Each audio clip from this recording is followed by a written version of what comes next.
전번에 찬양 들으니까 우리 제주도에서 내가 몬테트 합창단에 수준에 올라가 있구나 하는 것을 작은 순간이시고 그 은혜롭게 찬양을 해주시기 바랍니다. 오늘 저는 그 부활 예수의 주걸 보니까 동거로 있는데 동거가 아니고 동고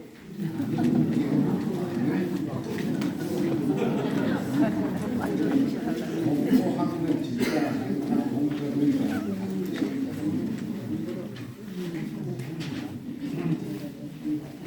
사실 기독교에서 부활했으면 기독교가 존재합니다. 부활 없는 기독교 교회라고 하는 것은 껍데기입니다. 부활을 그러면 무슨 육체를 통한 영혼의 영원한 삶을 무슨 보장하는 그런 것하고 관계했고요. 오늘 제가 부활이 기독교의 본질이요, 기독교의 목표요, 기독교의 실체요, 기독교의 에너지요, 기독교의 활력이라고 하는 사실을 여러분에게 짧게 30분 정도 이야기를 하고 싶습니다. 제가요, 사자가 소처럼 예물을 묻고라고 하는 이 회고록을 쓴 적이 있는데, 회고록을 쓸 때 출판사에서 저에게 계속 압력이 오는 게 뭐냐면, 선생님 이제 300페이지 이상 되는 책을 내면 사람들이 안 사보니까 제가 너무 선생님 하신 말씀이 많은 줄 알지만 자꾸 적게 쓰라. 그래서 이제 탈곡을 해서 줬습니다. 출판사에. 주고 나서 읽어보니까 이 엑기스가 진짜 본질이 빠진 것 같은 느낌을 느꼈어요. 그래서 사자가 소처럼 예물을 묻고 마지막 챕터로 에필로그를 부릅니다만, 이 에필로그는 기타 등등이 아니고 본질을 빠져먹었을 때 본질을 집어넣는 것이나 에필로그라고 생각합니다. 그래서 에필로그를 쓴 적이 있어요. 에필로그는 간단하게 출판사 요구가 있어서 간단하게 5개만을 간단히 적었습니다. 근데 그 적은 거 고작 하나 읽어드리겠습니다. 이 책에서 충분히 담아내지 못한 이야기가 한두 가지가 아닙니다. 제 가슴속 깊은 곳에서 아직도 따뜻하게 살아 움직이는 이야기들이 영상처럼 남아 있습니다. 그것들은 단순한 영상이 아니라 저에게 계속 현실에서 도전해 오는 살아있는 메시지이기도 합니다. 그래서 마지막 이 에필로그를 간단하게 요약해서 5가지를 담아보겠습니다. 라고 이야기하고 5개 가운데 첫 번째는 오늘 보니까 축구를 보니까 남북 공동 기도가 있는데 그거하고 너무 비슷한 이야기니까 제가 이야기 안 하고, 두 번째 이야기가 2000년 12월에 노르웨이 오슬로에서 열린 노벨 평화상 수상자로 우리 김대중 대통령이 됐어요. 근데 제가 동행을 해달라고 해서 같이 갔습니다. 그래서 거기서 제가 느낀 게 있어요. 뭘 느끼냐면 에필로그를 써야겠다는 느낌을 그때 오슬로에서 느꼈습니다. 오슬로에 가니까 세계에서 가장 영광스러운 상을 받으시는 이 잔치에 꽃이 만발했는데, 전통적으로 오슬로 평화위원회에서는 장미꽃으로 이렇게 장식하는데 그때만은 해바라기로 장식했어요. 근데 그 위원장께서 나오셔서 하신 말씀이 왜 이번에는 장미꽃으로 하지 않고 해바라기 되느냐, 그 이유는 그 받으시는 분이 햇볕 정책으로 세계 평화를 비추고 남북 간의 평화의 가능성을 비췄기 때문에 그 햇볕 정책의 상징으로 이걸 했습니다. 그러면서 그 위원장이 하신 말씀이 이런 말씀이세요. 그날 에르라고 하는 위원장이 북한 지도자들도 남북한 화해를 향한 첫발을 함께 김정은 대통령하고 함께 내딛게 한 공로를 인정받을 자격이 있습니다. 이렇게 말하면서 김정일 위원장의 안보에 대해서 간접으로 감사 표시를 하면서 제가 그 앉아서 그 느낀 게 뭐냐면 이것은 노벨위원회에서도 김정일을 관리에 따라서 노벨 평화상만은 분쟁하는 당사국이나 당사 체제, 집단, 종교 간의 대표 주도자가 함께 참석해서 그 사인을 합니다. 그 이유는 뭐냐면은 노벨 평화상은 실천을 촉구하는 기능이기 때문에 이 상을 받았으니까 당신들 평화를 위해서 이때까지 사는 삶을 방식을 바꾸고 또 기독교식으로 말하면 회개하고 정말 노벨 평화상을 받을 만한 값을 남은 삶을 통해서 실천해라.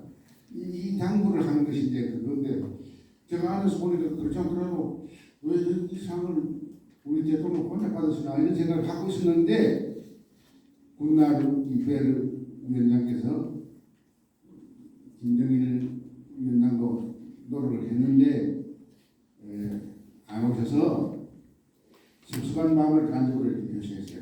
그때 제 마음속에 여러분 다 아시다시피 월남하고 미국하고 전쟁할 때도 노벨 평화상 수상자로서 키신저와 르둑도라고 월남 국방장관이 지명이 됐는데 르둑도는 거절했습니다. 키신저하고 못 받겠다고 거절했는데 팔레스타인하고 또 사이가 나쁜 이집트하고 싸울 때도 이 노벨 평화위원회에서 사다트와 이스라엘의 수상 라빈을 같이 줬습니다. 그러니까 노벨 평화상은 학수상하고 달리 학술상은 학자의 머리에서 나온 것이니까 실천적인 역사를 바꾸는 힘이 없습니다. 노벨 평화상만은 역사를 바꾸어야 돼요. 바꾸는 일을 너희들 해라 하라 이런 뜻이 담겨있기 때문에 그렇게 했습니다. 이런 아일랜드 북아일랜드에서 가톨릭하고 프로테스탄트가 참 원수처럼 싸울 때도 결국 그걸 가톨릭 대표하고 프로테스탄트 대표가 같이 노벨 평화상을 받았습니다. 이것은 관례입니다. 그래서 제가 관동선에 앉았다가 우리 대표 혼자 이렇게 나와서 받을 때 좀 섭섭했는데 그날 위원장이 그 말씀 하시니까 우리 대통령께서 우리 같이 한 번 받으면 안 받겠다 이런 말씀 안 하셨구나. 그 말씀 하셨더라면 지금 남은 꼴에 되겠습니까?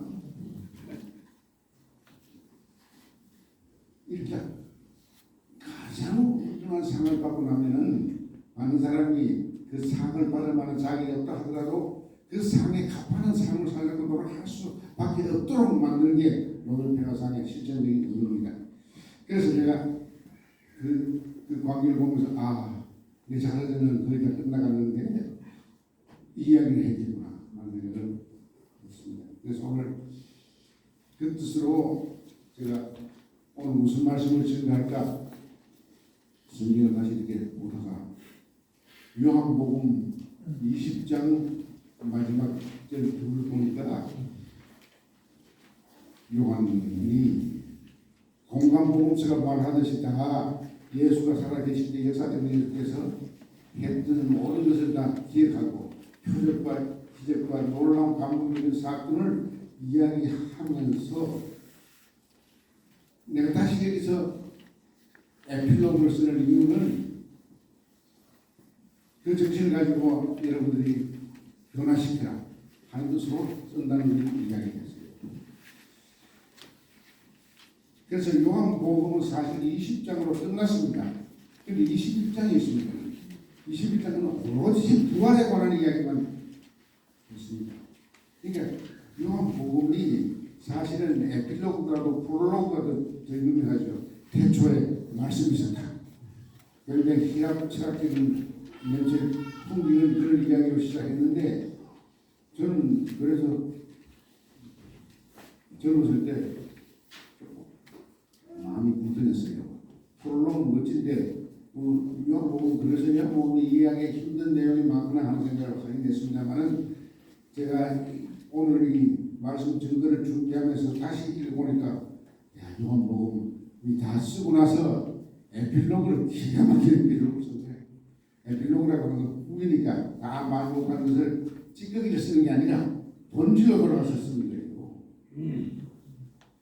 오늘 그 이야기를 중심으로 이제 과연 요한복음은 부활을 어떻게 보았는가? 요한복음은요 에필로그로 쓰면서 본질을 이렇게 다시 밝힌 이유는 어디 있는 거 아니에요? 부활 예수의 모습이 살아있는 그 명령이 살아실 때 갈릴리에서 나사렛에서 여러 군데서 우리에게 감동적으로 보여주셨던 그 충격과 비교할 수 없는 감동이 있다. 이걸 이야기하는 겁니다.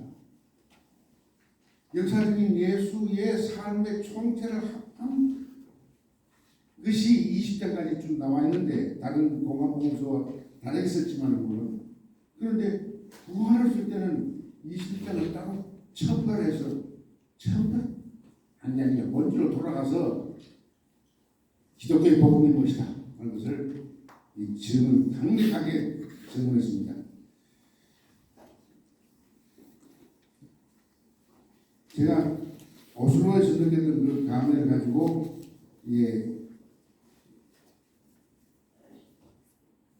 요한복음의 저자의 21장을 새롭게 읽으니까 너무나 큰 은혜가 돼요. 그게 내용이 어떤 게 있는가 하면은 베드로와 부활하신 예수님과의 대화가 있습니다. 그 대화를 보면은 참 어떻게 보면 유치한 대화 같기도 해요. 예를 들어서 부활한 예수님이 베드로 보고 너 나 사랑하느냐? 그렇게 물으시면 좋은데 여기 있는 사람보다도 나는 더 사랑하느냐? 이게 어린아이 같은 질문이란 말이에요. 아빠가 나를 더 사랑하느냐? 엄마가 나를 더 사랑하느냐? 이런 거 비슷한 거예요. 여기 있는 사람들보다도 네가 수제자가 그러는데 나를 정말 더 사랑하냐? 어떻게 보면 굉장히 유치한 이야기 같은데 부활한 예수님께서 하신 말씀이 이렇게 유치한 이야기를 했습니다. 이 유치한 이야기입니다. 근본적인 질문입니다. 인간 그동안 그렇게 몰라서 첫째부터 몰라서 내가 주님 사랑하는 걸 주님 아시잖아요. 주님 스스로 물어보세요. 내가 주님 사랑한다는 걸 주님이 아신다고 말씀할 거예요. 이런 식으로 이 베드로답게 이게 받아치는 거죠. 그런데 두 번째 질문도 똑같은 질문이야. 너 나를 사랑하냐? 세 번까지 묻습니다. 그때 베드로는 왜 불안했겠지요? 근데 이 세 가지 질문을 던진 이유가 뭐냐면은 예수님의 요구, 명령이 나옵니다. 내가 사랑합니다. 내가 주님을 사랑하는 걸 주님 아시잖아요. 라고 대답했을 때 예수님의 대답은 표현이 조금 다릅니다. 첫 번째 대답은 내 어린 양을 먹이라. 두 번째는 내 양을 돌보라. 이게 다 동고, 오늘 동고의 핵심입니다. 내 양때 돌보라. 그리고 세 번째도 내 양을 돌보라, 먹이라. 여기서 제가 말이죠. 어린 양이라는 표현, 첫 번째 질문에 대한 대답에서 내 어린 양을 보살펴라. 이 어린 양이 뭐길래 그렇게 주님께서 부활하시고 나서 첫 번째 제자에게, 수제자에게 이런 말씀을 했다. 저는 이렇게 생각합니다. 이 어린 양이라는 표현은 영어로 쓰는 걸 용서하십시오. 어리다는 게 아니고 유치하다는 것이 아니고 vulnerable, 상처받기 쉬운 연약한 내 양떼를 연약하기 때문에 보살펴라.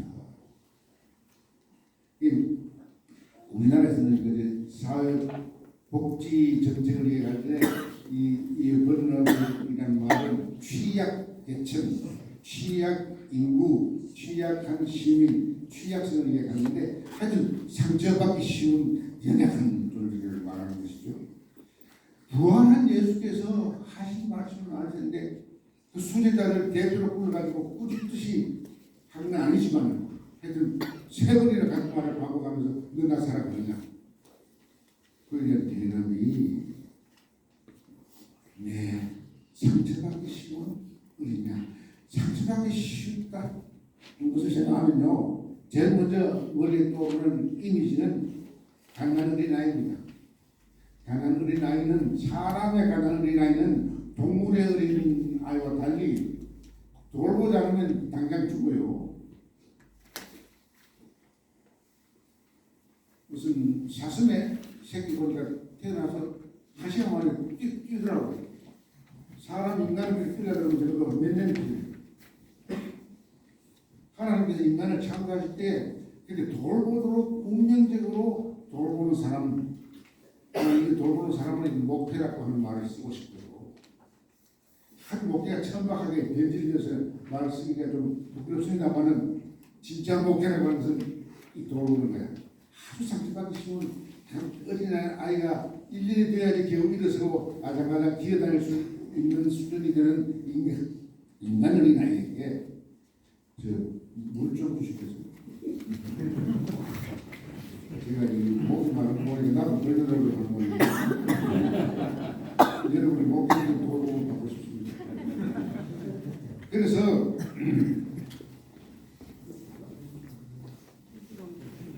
오늘 부활의 예수께서 우리에게 당부하시는 것은 뭐냐면은 오늘 교회가 과연 교회 안팎에 있는 사람들의 모두를 무슨 다스리라 이끌라 돌보라는 게 아니라 가장 상처받기 쉬운 사람은 되게 교회당의 이 큰 종교 단체를 보면은 돌볼 필요가 없고 오히려 남을 더 아프게 하고 너무 힘없게 힘 빼는 사람들을 위해서 축복 기도를 많이 하더라고요. 이게 교회 아니에요.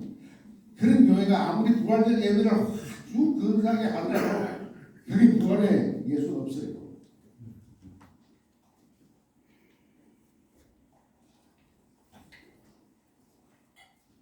그래서 베드로에게 하신 예수님 말씀, 이 아주 상처받기 쉬운 사람이 오늘 누구냐?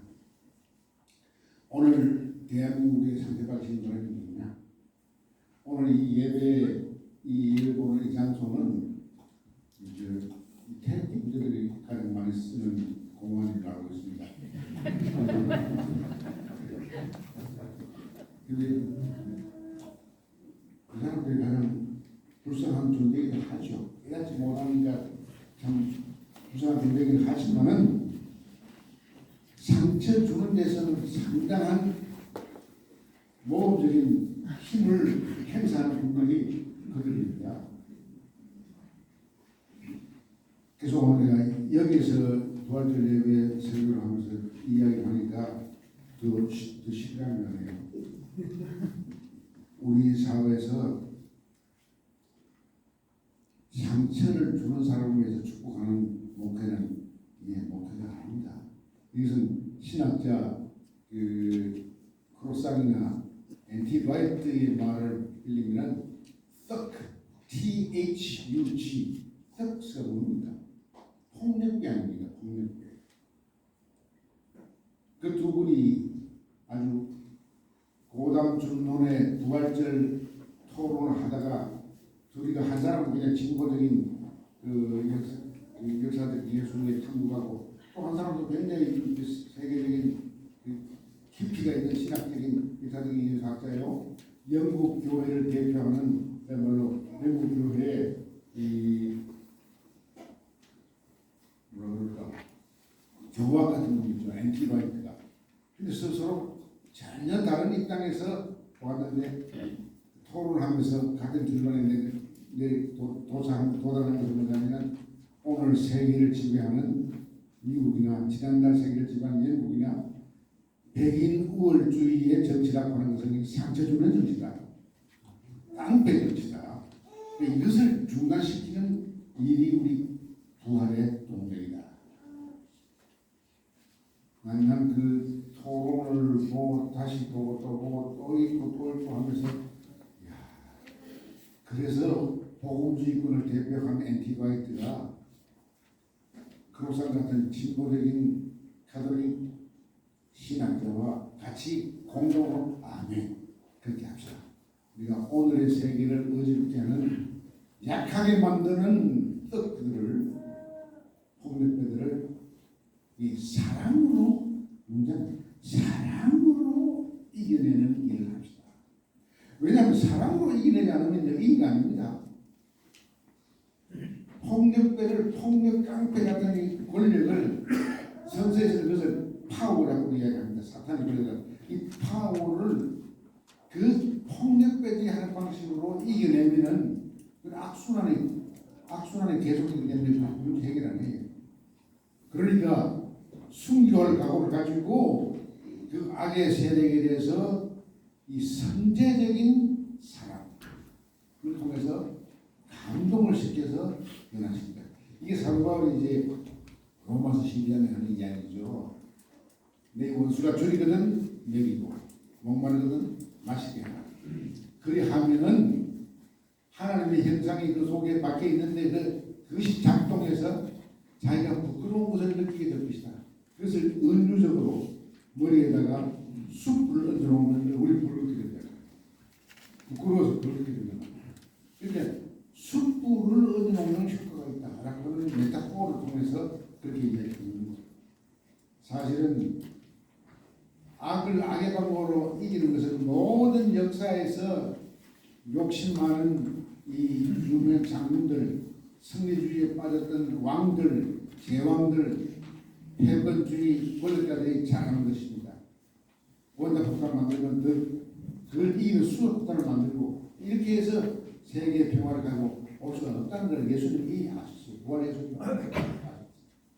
그래서 부활 예수님이 제시한 것은 너희들이 가난아이처럼 상처받기 쉬운 존재들을 도우라.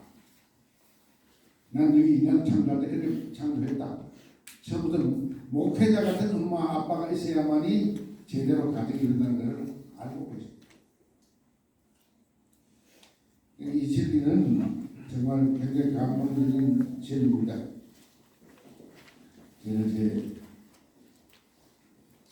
그렇기 때문에 기독교가 폭력적 정치를 하는데 앞장선다면 그것을 부추기거나 찬양한다는 것은 있을 수가 없습니다.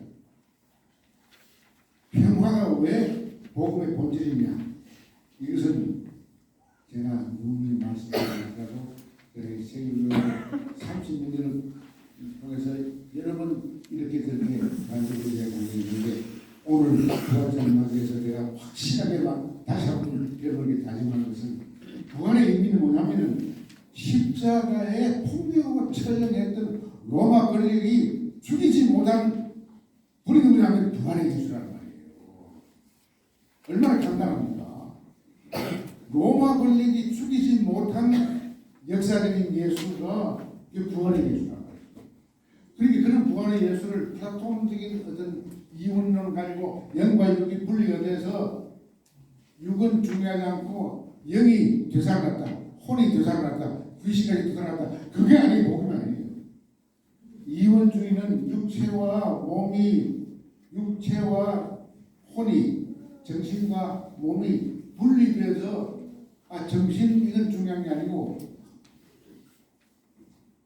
정신이 더 중요하다고 생각했죠. 혼이. 그러니까 이 몸에 대해서는 무관심한 기독교의 복음을 부활의 예수께서 다시 정리하시는 것이죠. 오늘 여기에서 제가 한문을 강조하고 싶은 것은요. 예수님, 부활하신 예수님이 베드로에게 그렇게 세 가지 질문을 하기 전에 20장 마지막 절에 보면 어떤 이야기가 나오냐면 제자들을 찾아가서 첫 마디 제자들 불러 들었어요. 왜냐하면 자기 스승이 십자가에 처형당하는 걸 봤기 때문에 자기도 잡혀가면 같이 끌려간다고 생각했어요. 김대중 선생하고 가깝다고 해서 김대중 씨가 그 무슨 국사원으로 잡혀가니까 우리 다 끌려갔잖아요. 그런 생각으로 제자들이 숨어가지고 문 꼭 닫고 있었는데 예수님께서 부활하시고 나서 제일 먼저 찾아간 사람이 자기들도 스스로 잘못 만나가지고서 또 십자가 처형당할까 봐서 벌벌 떨고 문을 잠그고 꼭 잠그고 떨고 있는 제자들에게 정말 유령처럼 쓱 나타나서 너희들에게 평안이 있을지어다 평화를 심은. 그때 처음 예수님이 부활 예수님이 나타났을 때 없었던 도마가 나중에 친구들한테 야 너 없을 때 부활하신 예수님이 왔다는 게 야야 거짓말 하지 마. 난 안 믿어. 그런 거 안 믿어. 몸은 2000년 전에 살았지만 도마는 현대인이었습니다. 내가 만지고 보고 만보자 않고 내가 어떻게 믿느냐 이렇게 이야기했습니다. 그런데 며칠 후에 이 부활하신 예수님이 다시 도마 때문에 오신 것 같아요. 와서 이미 한번 본 제자들을 이렇게 두 번째 나타났을 때는 이야기 안 하고 도마에 두고 찾아가서 그게 한국식 유교식 아마 스승이었다면 아주 야단쳤을 거야. 이놈아 너 친구들 다 믿는데 왜 너만 안 믿냐? 너 참 못된 놈이구나. 너 튀는 놈이구나. 이렇게 말씀하신 거 있는데 예수님은 다른 제자들은 적절하게 이게 무시하시고 도마에게만 앞에 가서 도마야 네 여기 못자루 말고 이 옆구리 창길에 도마에 손을 넣어봐 분명히 손을 넣어봐 이렇게 초청하셨어요. 나는 부활 예수님의 이 태도는 제가 평생 교수를 했습니다만 스승으로서 최고의 수준으로 올라가 있는 소리입니다.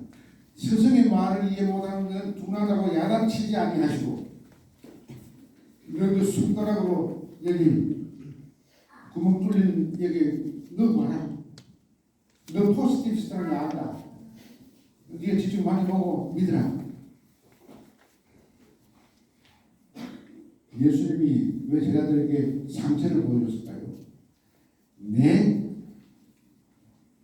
골고다의 고난과 십자가의 처형은 정말 육체가 견딜 수 없는 고통을 당하는 증거 아니냐. 몸의 부활이라고 하는 것을 썩어질 몸의 부활을 의미하는 게 아닌데 이때 이 몸의 부활이라고 하는 것은 이 몸은 하나님의 사랑으로 악을 이길 수 있는 그 감동적인 힘의 실천을 얘기하는 겁니다. 그 실천한 주체가 몸으로 바뀌는 거예요.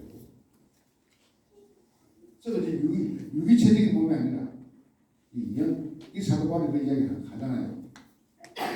썩어질 몸 대신에 부활의 몸, 영혼의 적자는 부활의 몸을 주신다는 게 그게 복음의 핵심입니다. 그래서 오늘 저는 여러분 결론적으로 이렇게 말씀드리고 싶고요. 예수의 부활을 우리가 주상적으로, 관례적으로, 종교적으로, 의식적으로 1년에 한 번씩 하는 의식적으로 예배 보는 데 끝날 게 아니라 부활을 진짜 여러분 믿으신다면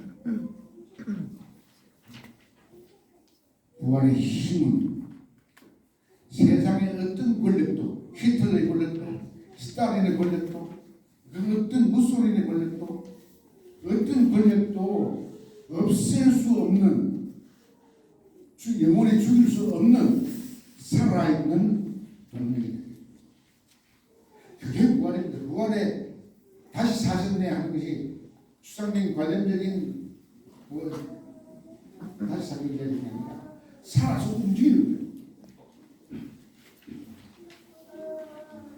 그러니까 폭력적 사탄의 권력을 선제적으로 사랑으로 이겨내는데 그 과정에서 죽을 수도 있다. 그러니까 베드로에게 이야기하잖아요. 베드로가 이제 세 가지 질문했는데 예수님께서 너 돌보라, 약한 사람 돌보라 세 번 이야기하는데 옆에 요한이 있단 말이야. 근데 베드로는 요한에 대해서 열등감을 갖고 있었던 것 같아요. 왜냐하면 예수님이 늘 요한을 더 사랑했기 때문에 그래서 막달라 마리아가 부활했다는 이야기를 제자들에게 전했을 때 모두가 진짠가 알기 위해서 뛰어가잖아요. 뛰어가는데도 거기 보면 베드로하고 요한이 또 결백합니다. 그래서 이제 크로산다는 사람이 해석할 때 초대교회는 그 나름대로의 암투가 있었고 결백이 있었는데 초대교회의 베드로 중심적인 파하고 요한 중심적인 파가 있어서 갈등을 강력으로 표시하겠다. 그렇게 해석했는데 그 해석이 지나치다고 많은 사람들이 복음주의권 신학자들이 비판하지만은 그런 사람 눈도 깜짝하지 않고 나는 그런 현실이 있다고 보면 안다 이렇게 말을 했어요. 여하튼 이 부활의 예수는 악을 성으로 이긴 사랑으로 이긴 실체요. 그 성령을 통해서 지금도 우리 마음속에 작동하고 있단 말이에요. 이게 내가 제 자서전을 쓰고 앞에 이야기한 게 뭐냐면 내가 이 책에 담지 못한 몇 가지 영상 가운데 이게 단순한 미적인 영상이 아니라 나를 살아 격동시키는 그런 영상이 있는 게 두 번째 영상이 바로 진짜 평화를 만드는 사람 동력이 뭐냐 부활의 예수의 에너지다 하는 것을 이야기한 겁니다. 여러분 부활 전에 여러분 영적으로 거듭남으로 끝난이 아니고 영적으로만 거듭난다 그러면 육과 영이 분리된 것을 전제로 하는 것이니까 그건 잘못된 신앙입니다. 그건 플라토니즘의 이원론이에요. 진짜 힘은 썩지 아니한 부활의 몸 이것입니다.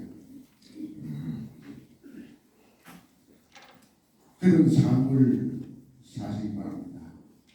여러분에게 부활하신 주님의 영이 여러분 주변에 있는 연약한 빨아벗은 아이 같은 상처받기 쉬운 사람들을 돌보는 일에 연결되고 여러분 자신이 맞아 죽더라도 돌보는 일에 앞장서려고 하는 그 결심 그게 진짜 부활 예수의 선교로 목회고 그게 통보의 목회다 하는 것을 오늘 여러분 앞에 감사합니다. 간단히 기도하겠습니다. 우리가 기독교의 한 연례 행사로 부활절을 지키는 수준에서 뛰어넘어가는 사랑을 실천하면서 정말 상처받기 쉬운 많은 사람들의 아픔을 근원적으로 선제적으로 사랑을 통해서 치유하고 이겨내는 일에 앞장설 수 있도록 축복해 주시옵소서.